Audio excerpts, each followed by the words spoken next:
Hey mamas! So are you a first-time mama? Are you about to embark on your breastfeeding journey? And are you kind of feeling like, what is breastfeeding like? What is it all about? Like, how am I going to feel? What's it going to feel like? Well, I had those same questions, but I kind of dived in like head straight kind of into it. And I had a lot of surprises along the way, but I can tell you that you form this amazing bond with your baby, and it's such a unique experience. So if you're feeling anxious and kind of scared, that's totally normal. Okay, like I said, I actually had no idea. And to my amazement, I never expected to feel those feelings of like fulfillment and closeness. And of course, we can't forget about those tingling feelings that you have and those feelings of warmth, like literal feelings that when you latch your baby, you have this like tingling sensation and this warm sensation in your stomach. It's so incredible and it's so unique. So I want to share with you some tips just to kind of make it easier to kind of go into breastfeeding so that it's not so shocking and it doesn't take you by surprise so much. My number one tip is to educate yourself. So read a lot about breastfeeding, be part of breastfeeding groups, talk to other breastfeeding mamas, and become familiar with your breasts as well, because they're such a huge part of breastfeeding. I feel that a lot of us, before we actually start to breastfeed, are not so familiar with the anatomy of breasts and nipples and everything that goes on with them and how they relate to the importance of breastfeeding. So that is definitely one of my number one things. Make sure that you're doing breast massages, that you kind of figure out how you would latch your baby, things like that. Number two is a cozy space.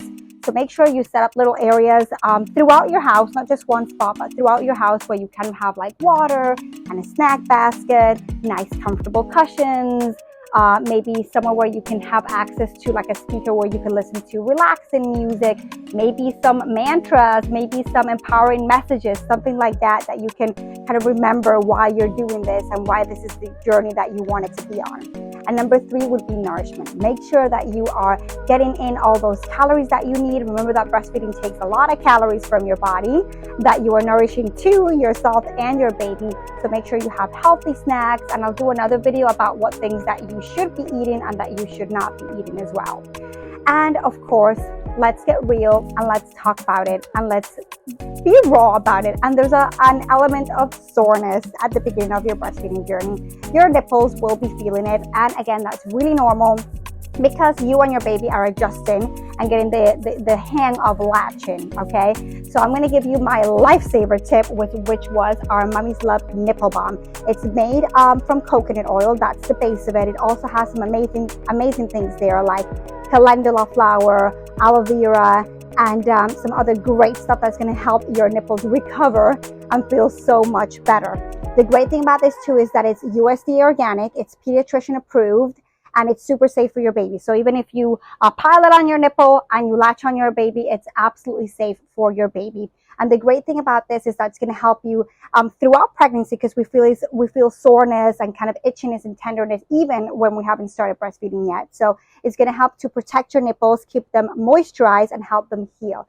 So be sure to check it out on our website, imakemilk.com. We have an amazing offer right now for 20% off. And this is your lifesaver. This should be in your hospital bag, in your diaper bag, in your handbag, everywhere. I have one of these everywhere in my household when I was breastfeeding. I still to this day, because it's so useful for many other skin healing tips that my kids need all the time. Scrapes and bruises, for example. So it's amazing and you will love it. A little bit goes a long way. This is what it looks like. Check it out. I'm going to put a little bit on my skin here so you can see it. And it absorbs really, really quickly because it's tasteless, scentless, and colorless. It doesn't stain and your baby won't be bothered by it. And it just feels so nice and smooth. And I love that it just absorbs into your skin without leaving like greasy residues. So it's so easy to use, and you'll be able to use it, like I mentioned, on your baby for lots of other things like little scratches and cradle caps. So it's going to be useful all around. Be sure to check it out, mamas. Bye.